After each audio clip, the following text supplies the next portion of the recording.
Okay, well, I think we're ready to get started with our webinar. Thank you, everybody, for attending. Today's webinar is titled Why IT Consultants and Businesses Must Get Smart About Online Marketing and What You Need to Know to Increase Inbound Leads That Convert. The reason why I chose to go with the Get Smart theme, kind of a play on words, is because, and it's certainly not to be offensive towards anybody, but I'm noticing that a lot of businesses out there today are simply not utilizing online marketing in the proper ways, perhaps using strategies that were relevant, 5 years ago or more. And it takes a lot to keep up with a lot of the changes that go on. And so I find that a lot of companies are maybe hiring out what's called SEO consultants or online marketing consultants in businesses, or doing it in-house, and they're simply using strategies that are not very effective. And that's kind of what we're going to go over today. So a quick introduction about myself. My name is Liz Kraus with nuTechWebServices. It's a company that I started. I've been in the IT and software industry for over 12 years. I consider myself to be a well-rounded business professional, as I had a software company with my husband, and so I'm familiar with the financial aspect, the sales aspect, customer service, tech support, but mostly I do have done mostly marketing. So I truly do get it in terms of how everything fits together and works. And I've been doing online marketing for over 6 years, and that's something that I completely love doing. I love helping businesses. I love sharing and talking to people about what I know. And I'm one to always ask questions and continue to learn. I love passing that information on to those who are willing to listen. All right, so let's go ahead. Enough about me. Let's continue on. Areas we are going to cover in this webinar: the reason why IT businesses can benefit financially by understanding online marketing, right? Benefiting financially is very key to any business, right? Any aspect of business. And how to create useful content that is search engine friendly. So 2 parts there. One is talking about content, useful content. We're going to be spending some time defining exactly what that means. And search engine friendly, how the search engines like Google, Bing, Yahoo fit into all of this, and how we merge those two. And the dangers of misunderstanding the rules of SEO and content marketing. Content marketing is a key factor in online marketing, and without understanding what today's rules are, we could find ourselves, like I had stated earlier, going after strategies that simply are just no longer effective. So let's start with some general questions. What exactly is online marketing? I broke it down into a formula: content marketing plus SEO. SEO stands for search engine optimization. And if you're not familiar with that, that's okay. We're actually going to be talking about what that exactly means to you. And also, so you have the content marketing plus the SEO plus strategy. And altogether, that will equal online marketing. I find that many times strategy is the part that is often overlooked. In addition, you might be wondering, well, what about social media? Social media is like the big thing. And while that's true, I tend to put social media into strategy, not so much into content marketing. However, in some circumstances, it will fit into content marketing, but for the most part, I tend to put social media in strategy because that's a way to spread word about the content that we're delivering. We'll talk a little bit more about that later. So one way of looking at online marketing is online marketing has the same goal of increasing brand or product awareness in order to deliver quality leads that convert into sales, but using the internet instead of traditional means. So marketing is still marketing, but we're doing it over the internet. Instead of mailing postcards, we're sending emails, or we're writing blogs, or we are doing other things that we'll give some examples about.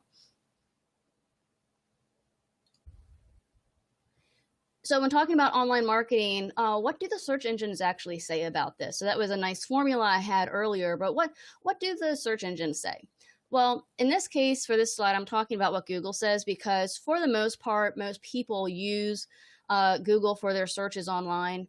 They are definitely the dominant player here, and they they definitely lead the pack. Bing and Yahoo are not, too far behind, but in regards to SEO, search engine or optimization, what the rules are in terms of the algorithms, we pretty much go by Google. They set the standards for quite a bit of that. So Google says, so we really want to hear what Google has to say. And Google says, look, you have to create quality content. Okay, as a business online, as you have a website, you've got to create quality content. And quality content also has to follow SEO guidelines, search engine optimization guidelines.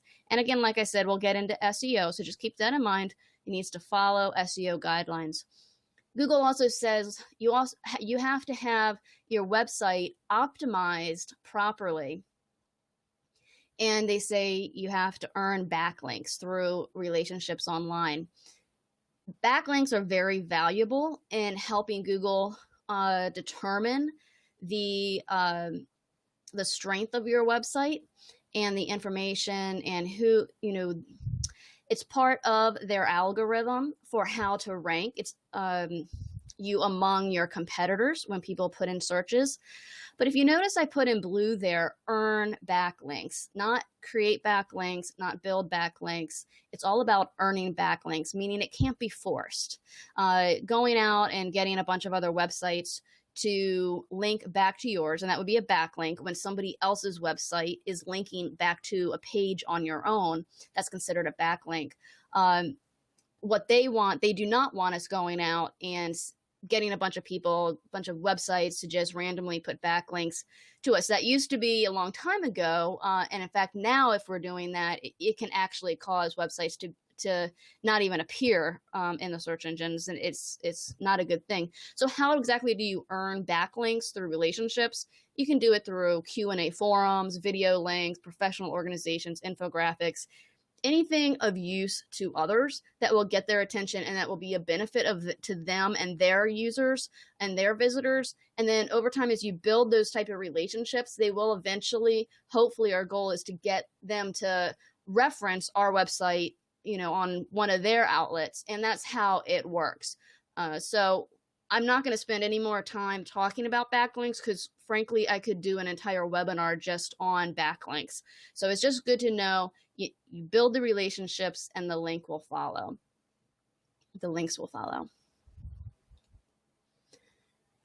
So quality content, what exactly is considered quality content? Because what's quality to me might be something very different to somebody else. So search engines look for a few things. They look for relevancy, they look for value, they look for authority, they look for uniqueness. So let's just talk real quick about relevancy. In terms of relevancy, when you're writing content, okay, that content, Google and the search engines are going to scan that content and they're going to make an evaluation as to whether or not or to what degree what you're writing about or what is in that content, how relevant is it to the rest of your website? Okay, because remember, Google's going to scan all of your pages that you allow them to scan, and they have algorithms and formulas to be able to determine what your website is about. So we've got to make sure that if, for instance, as an IT phone consultant, we could say, oh, well, we want to write an article about the latest iPhone. Well, no, yes, it's phone and phone, but that's not relevant to the type of services that we are providing. So we have to be careful when we are talking about relevancy. And value, it's got to be of value to the end user. Google is all about providing the best user experience and the best value. They're very careful. They're always trying to improve their algorithms so that what people put in to search for, that the results that appear are meaningful and are valuable. So that's what we have to really think about when we write content.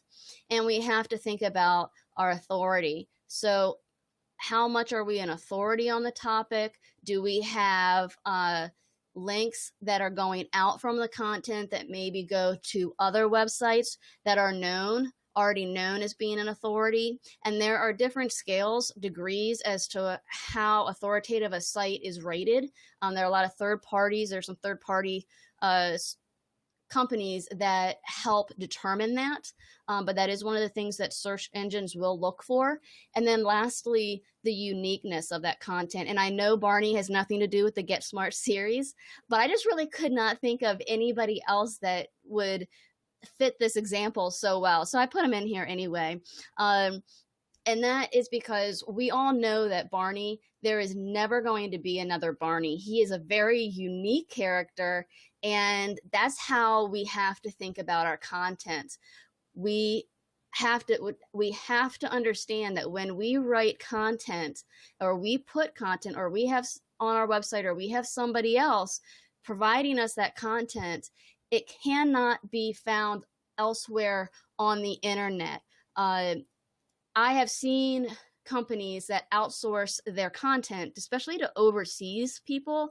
And what I have found is, if taking like the second paragraph of an article that they've been given, and I've taken that paragraph, put it in the search engine and search box, hit enter, and I'm coming up with at least 10 other websites that company has given the exact same article to. And over time, if that's a common thing with your website, over time, the search engines are going to recognize that, and they're going to say, you know what, you're not really providing any value.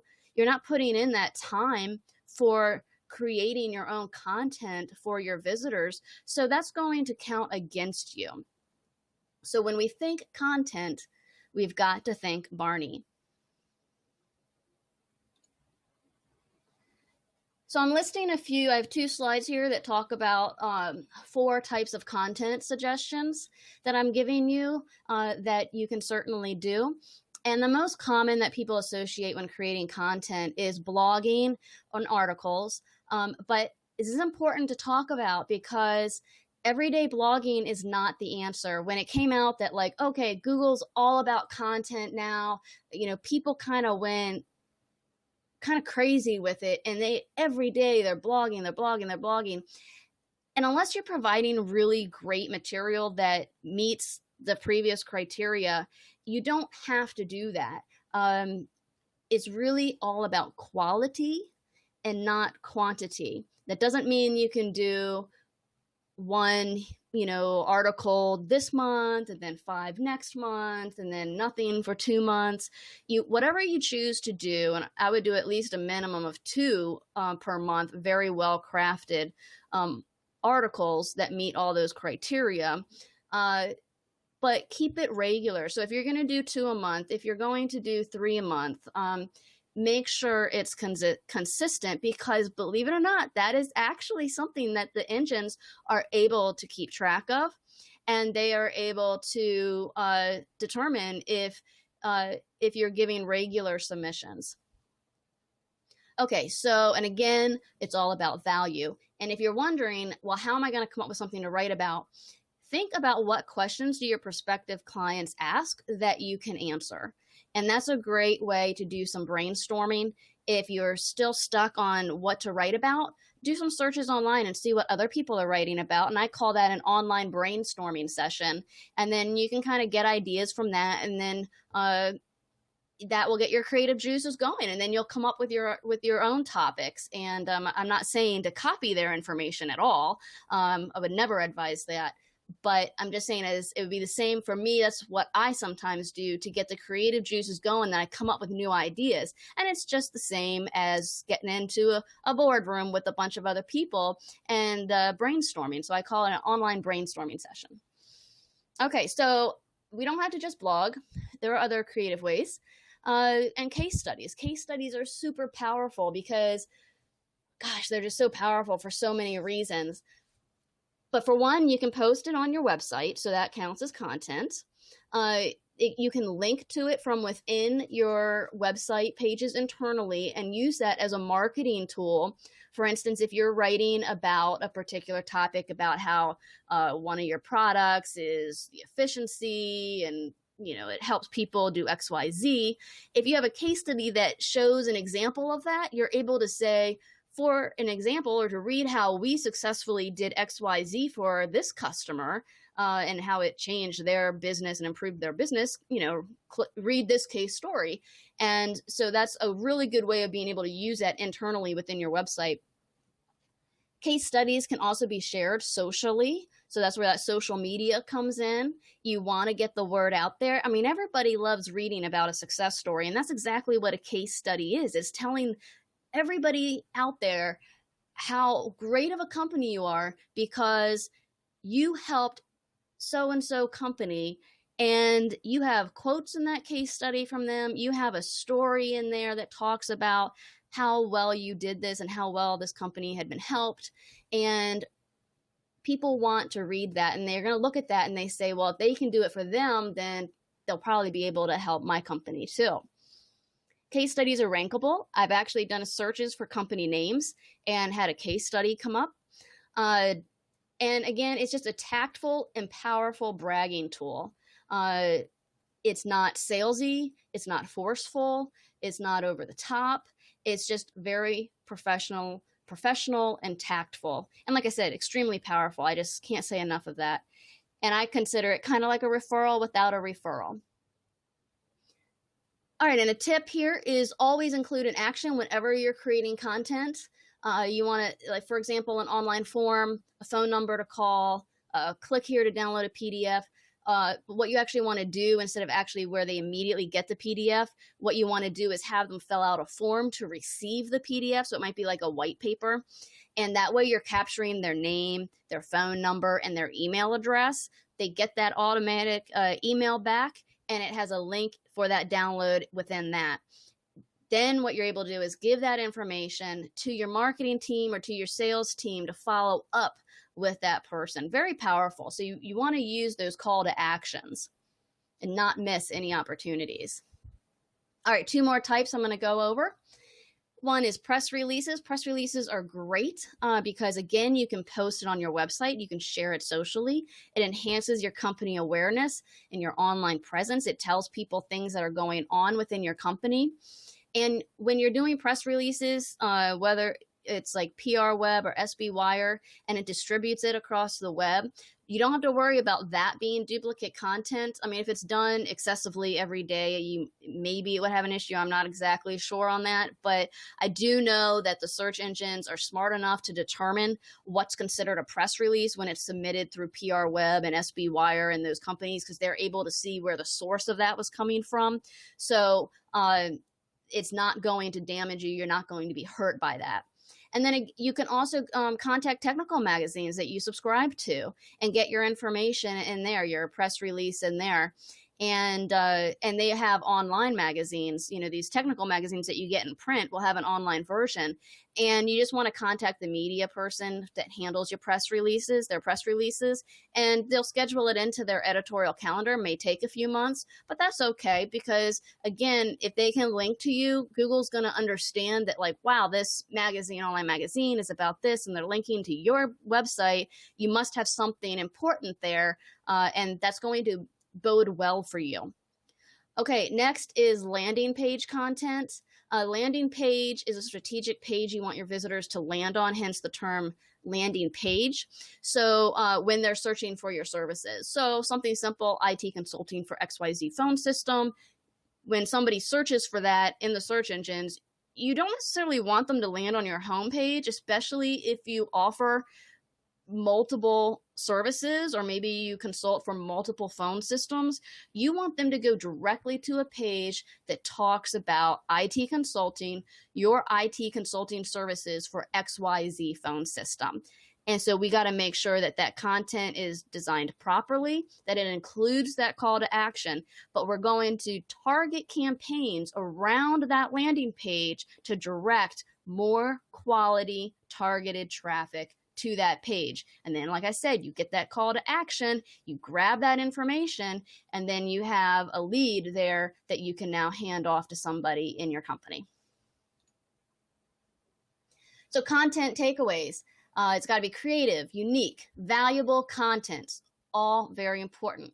How you choose to strategically use that content and content delivery to increase your online presence is equally important. And that's the step that a lot of companies either just don't realize they have to do, or they don't have the resources and time to do it. That's okay, as long as you begin to do that, because otherwise you're just creating content without the strategy, which is the power behind it. Meaningless content will produce meaningless results, and we certainly don't want that to happen. Okay, so a little bit of a segue here. I have a picture of an old computer, and there's a reason for that. I want to talk about how the algorithms that are used, and these algorithms include various ranking factors. These factors keep getting modified by the search engines, and there are hundreds of modifications that can happen within a 1-year period.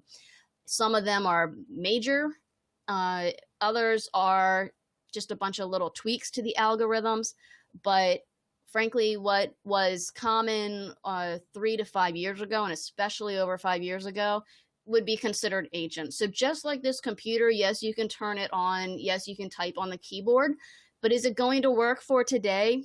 Probably not.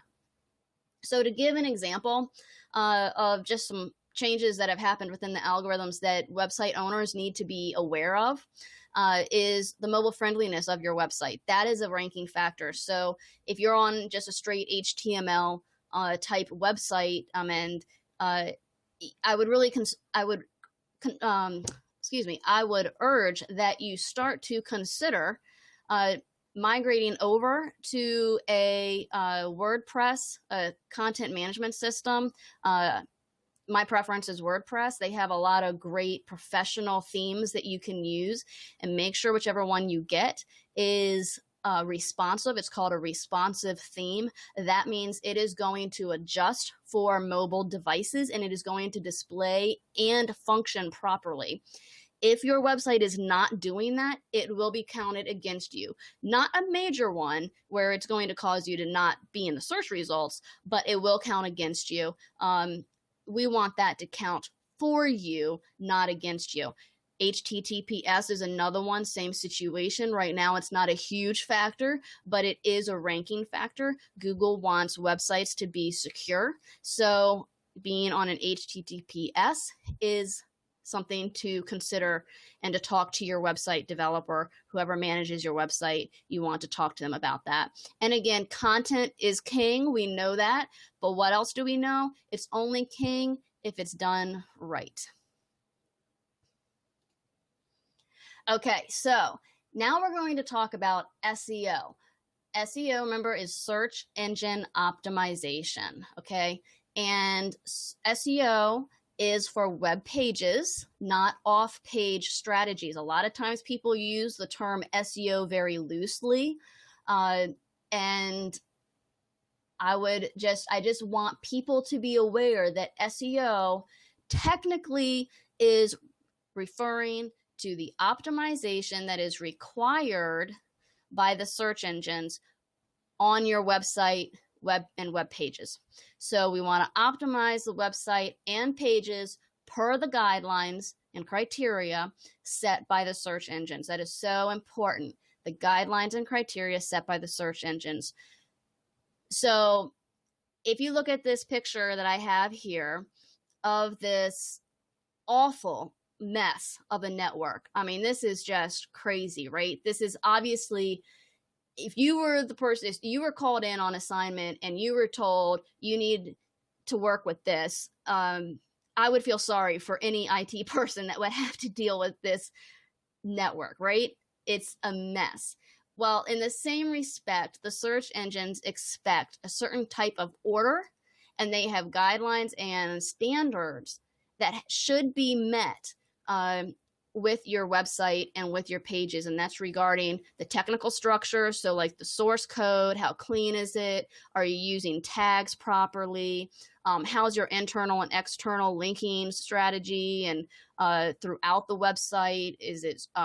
Is your content properly structured? And I'm not talking about the content like before, like creating content. I'm talking about how it's structured, like the header field. Are you using headers properly? Are they broken down? Are you using subheaders? Is it easily readable? Is it organized properly? These are all things that the search engines, when they look at your website, they are looking to determine how well it is optimized, and then the overall website structure. So in regards to this picture, it really paints a really good picture of what we do not want, right? So if your website is unchecked like this picture, poor optimization, it's going to yield poor results. And that's something that we definitely don't want to happen. So we need to understand too that SEO is not social media. It's not Facebook, blogging, content marketing, or local search listings. Again, this kind of goes back to people using the term SEO very loosely. But what all those are is SEM, search engine marketing, okay? And SEM is not a term that's used a lot because a lot of people get it confused with SEO. But SEM is basically online marketing, okay? Remember that formula, content marketing plus SEO plus strategy equals online marketing. So remember, SEO is pertaining to your website and web pages. Social media is not. Blogging is not, content marketing, etc. is not. Now you might be thinking, well, why isn't blogging? Because blogging is on my website, right? Well, blogging is content creation. But remember when I talked about how in the previous slide, how content has to be structured properly? That's what I'm talking about. So blogging is just content creation, but it's got to have the proper structure, okay, for the search engines to be happy with it. So in talking about all this SEO and talking about strategies and content marketing and, trying to get more traffic to specific parts of your website, what do you do? I mean, how do you track it, right? It's got to be pretty difficult. It's got to be hard, or is it really? Well, first off, you have to have the proper tracking tools in order to collect that data. You can't analyze your efforts if you don't have the data to go by, right? So we have here on the right, and I just chose a screenshot from Google Analytics, but there are other third-party tools that I would recommend you use in addition to Google Analytics, because Google Analytics doesn't always provide all the details because of some of their policies on privacy and so forth, while other third-party tools have similar tracking tools that collect data and then you can analyze it. So having multiple sources is actually really nice because you can have even a more robust picture. But anyway, so that's an example, Google Analytics. Now let's talk about the data that we're collecting here, right? So data shows inbound traffic patterns and popularity. Why is that important? Because when you do one of these campaigns and you target, that's targeting a specific landing page, say for IT phone consulting for XYZ phone system, we want to know are we generating more traffic? Where is that traffic coming from? Supposing we targeted some strategy, in our strategies to kind of get listed on some other sites, and we were building relationships in certain areas on the web, and are we actually seeing inbound traffic? Are we finding what pages are most visitors going to? How long are they staying on the website? Because if they're on the website for like 2 seconds and then they click back, odds are they're not finding what they're looking for. So there's a disconnect there. We need to fix that. Either we need to figure out how to get the right people to our website, or we need to figure out how to provide the right information if the people that are coming to our website are the people that we're actually trying to target. So we need to be able to analyze that. So you have to have the tools. So data is really important because it helps avoid well-meaning but bad assumptions, and making assumptions is not a good thing because for obvious reasons. We don't want to waste our time. We don't want to waste our energy. We want to be able to look at it and see what works and what doesn't work and make any necessary adjustments. So data provides a roadmap that will help us get to where we want to go. So I listed here for you, and you will get a copy of this webinar and these slides so that you can keep this information. These are third-party third-party tool reference list. Some of these I use. These are common ones in the industry. Some are free, some are paid for subscriptions or one-time costs, but these will help you be able to gather data or help you look at different scenarios. For instance, Screaming Frog here is a free tool that you install, and it can help you work with your backlinks and analyze backlinks. Copyscape here.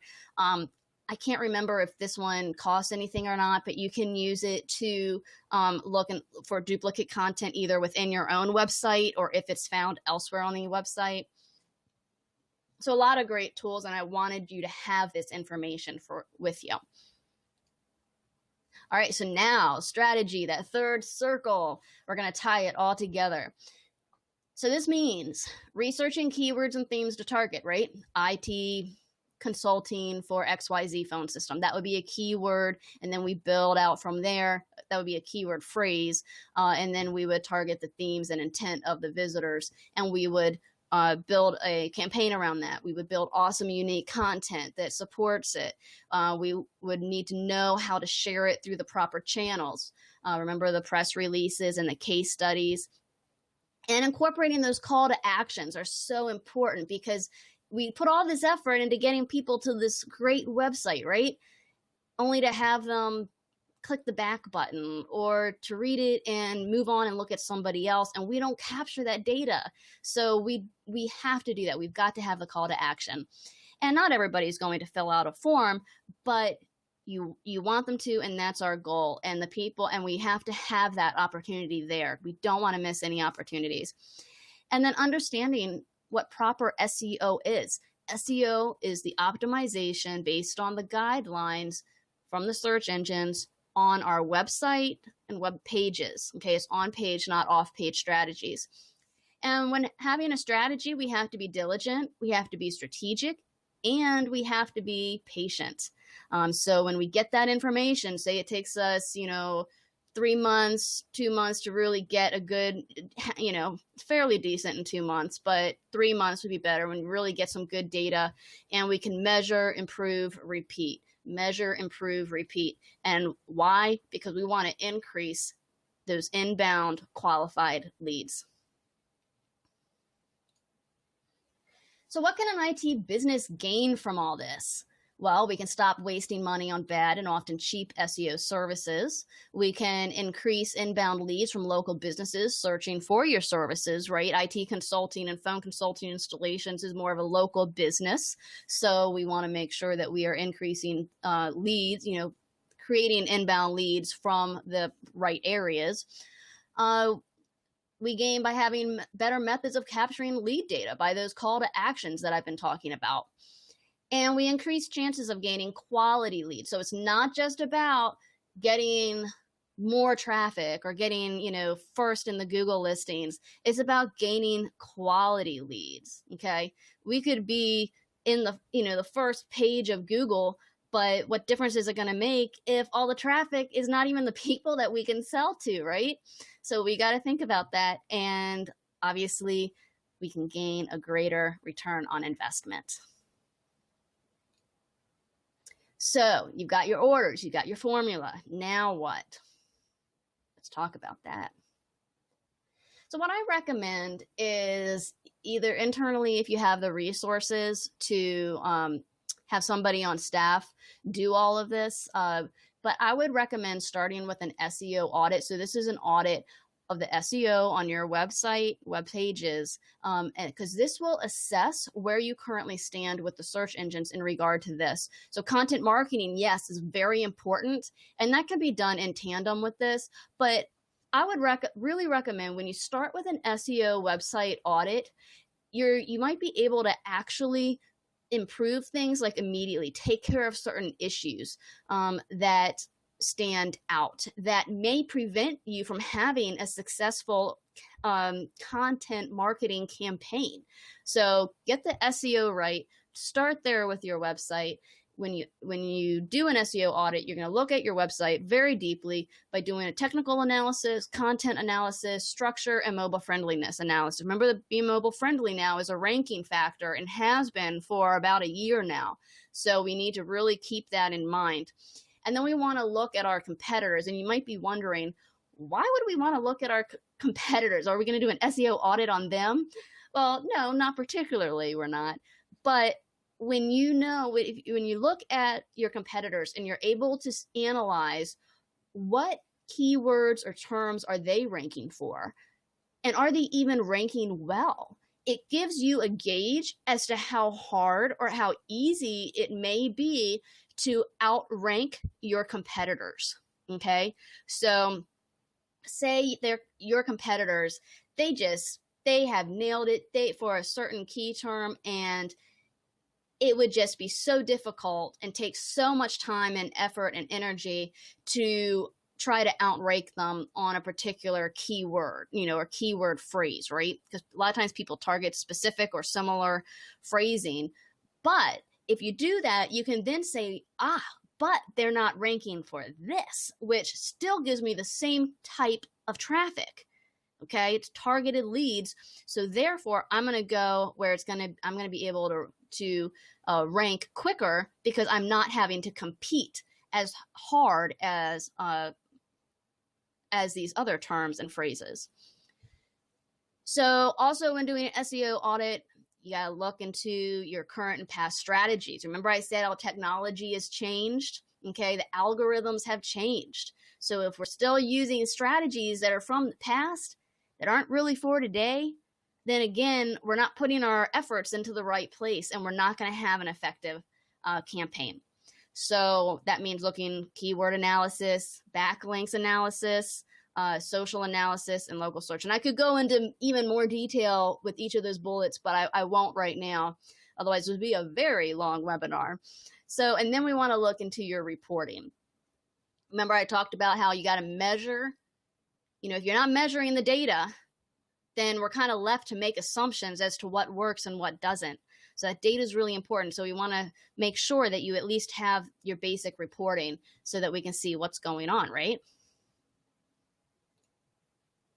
So the key takeaways here that I'm leaving you with is understanding that the search engine algorithms and ranking factors, you want to understand those because you want to know what can increase and decrease your rankings and online presence. We don't want to be doing anything harmful, right? So you got to make sure you understand it from both sides, not just what worked, but what doesn't work. So we're not accidentally doing the wrong thing, right? It's important. All right, so my goal is for you to know enough to prevent being taken advantage of, because I'm not saying all SEO companies are bad or online marketing companies are bad. I'm not saying that, but there are companies, and I hate to say it, but a lot of them are overseas and they sell their services because they're so cheap and you think you're getting this great thing. In fact, you're really not. So it's important that you know enough to at least prevent being taken advantage of and recognizing when there are red flags so you can protect yourself and your business.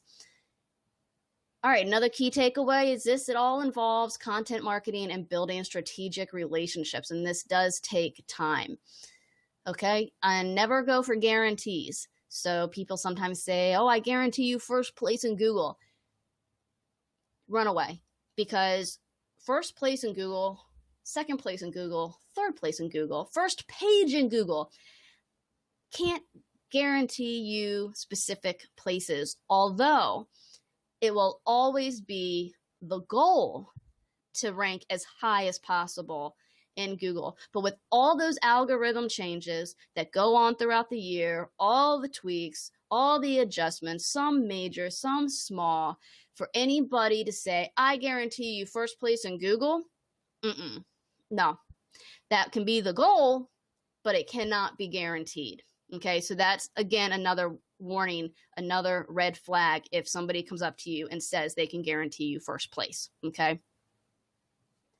All right, strategic content marketing and online SEO can lead to a great payoff. I think that goes pretty much without saying, but I put it on there anyway because I believe it's a key takeaway. And it requires long-term strategies, 6-month minimum. Okay, that's what I say, 6 months minimum.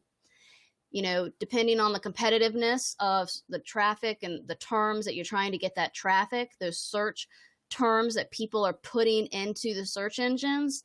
Some are more competitive than others. So that's why it's got to be a long-term strategy, because sometimes it takes 6 months, sometimes it takes 12, sometimes even longer than that. Sometimes it may be less than 6 months. It really just depends. So if you are looking at all of this and you're saying, I don't like any of it, I am impatient, I need immediate short-term results, then my recommendation for you is to go for what's called pay-per-click, PPC. That is when you pay for advertising to show in the search engines. Every time somebody clicks on your advertisement, you have to pay a certain price. It may be $40 per click, it may be $100, it may be $5. But keep in mind, once your advertising campaign is done, you are no longer showing up unless you also have what is this online marketing strategy, which has to do with, organic search results, which is what I specialize in. But then you've got to be able to continue on. So I have done campaigns where from 4 years ago, I am still seeing the benefits of today. Okay. So it does take a long-term strategy. I'm not saying that particular one was 4 years. It's just the results were so solid. The strategies that were used that, like I said, still benefiting. It's not like a pay-per-click campaign where once you stop the campaign, that's it. You're done, until you start it up again. So you've really got to educate or hire the right marketing staff, or enlist the help, the expertise of a consultant such as myself when doing all of this. So that pretty much concludes the webinar, my Get Smart webinar here for you. And I want to thank you very much for sitting through this and taking the time to listen. It's very, it means a lot. And I hope you have gained a lot, because it is something that I do feel strong about and that I am passionate about. So if you'd like to talk to me more, if you have questions, you can email me at liz@nuTechWebServices.com. The website is obviously nuTechWebServices.com. I talk about audits and online marketing and content marketing and so forth. So some of the services that I personally offer. But again, I'm giving you, you'll receive an email because I'm going to give you a link to download this webinar and also the slides. This was done in PowerPoint. So I want you to have this information, because whether you choose to do this in-house, if you have the resources and the staff to do it, I want to give you a starting point and to provide you this reference so that you can look back and look at where, some of the things that we talked about, like what is exactly SEO and what's really content marketing and what are the requirements and so forth. So you will have that information shortly from me. So again, thank you for attending. And if I can be of any further assistance, please let me know. And I hope you gained quite a bit from this. Thank you and have a wonderful day.